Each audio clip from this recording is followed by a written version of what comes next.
ایسے ہی میرے بھائی دوستو بزرگوں، ہمارے پیارے نبی صلی اللہ علیہ وسلم نے سب سے پہلے آ کر ایمان کی محنت کو زندہ فرمایا۔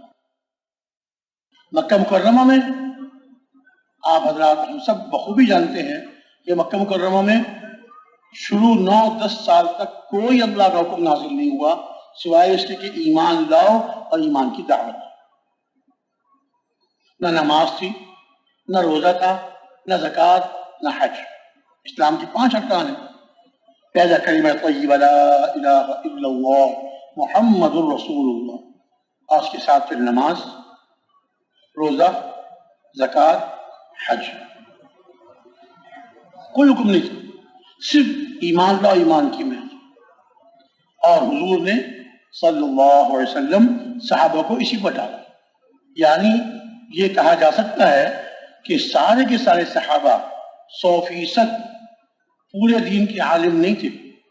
ہاں، ہر صحابی کو اپنی جو ان کا اپنا شعبہ تھا، کاروبار کرتے تھے تو کاروبار کا شعبہ، کاروبار کے احکام، کاروبار کے مسائل، جن کے باغات تھے تو باغات کے، کھیت کے اور زمین کی پیداوار کے مسائل وہ ان کو خوب معلوم تھے، اس سے واقف تھے اور اس پہ عمل کر رہے تھے۔ ہر صحابی اپنے اپنے دین کے تو پورے واقف تھے، لیکن پورا کا پورا دین اس کے علماء اس زمانے میں ان کو فقہاء کہا جاتا تھا، کم تھے، گنتی کے چند صحابہ فقہاء تھے۔ لیکن یہ یقین سے کہا جا سکتا ہے کہ تمام کی تمام صحابہ اور تمام کی تمام صحابیات 100% صحابہ دین کے داعی تھے، دین کی دعوت دینے والے تھے۔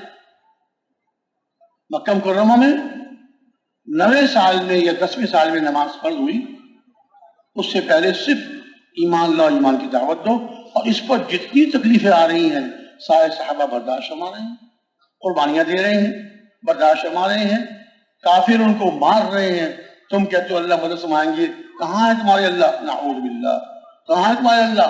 وہ کیوں مدد نہیں کرتے؟ دیکھو ہم تمہیں مار رہے ہیں، ہم تمہیں تکلیف دے رہے ہیں، تمہارے اللہ کہاں چلے گئے؟ اس طرح کے تکلیف دے جملے صحابہ سب کی برداشت۔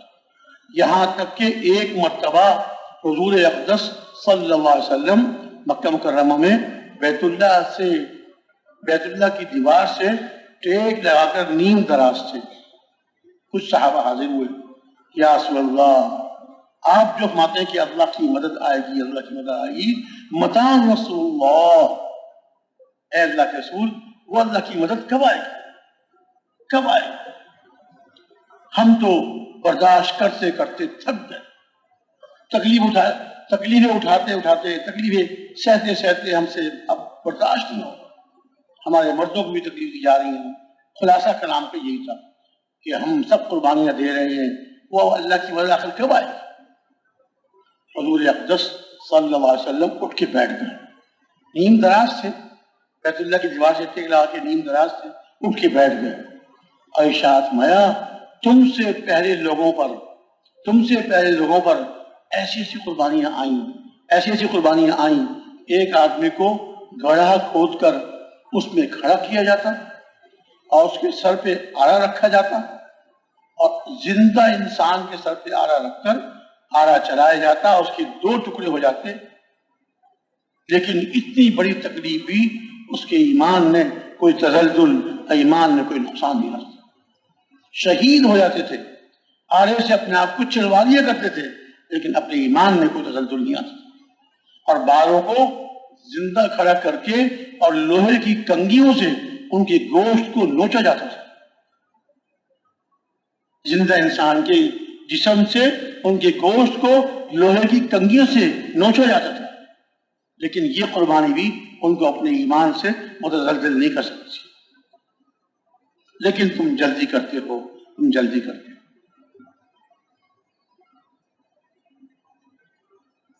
اور صحابہ مرد بھی اور صحابیات مستورات بھی رضی اللہ تعالی عنہ اجمعین اللہ کی دعوت دینے والے، اللہ کی طرف بلانے والے حضرت سمیہ رضی اللہ عنہا کا واقعہ تو مشہور ہے کہ اسی دعوت دیتے اور ایمان پر جمے جمے ان کی شہادت ہو گئی.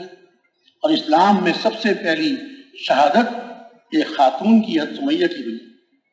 اور جتنے بھی شہید ہوئے یا ہو رہے ہیں سب کا ثواب حضرت سمیہ کو پہنچ رہا ہے کہ امت کی سب سے پہلی شہیدہ وہ حضرت سمیہ رضی اللہ عنہا تھی.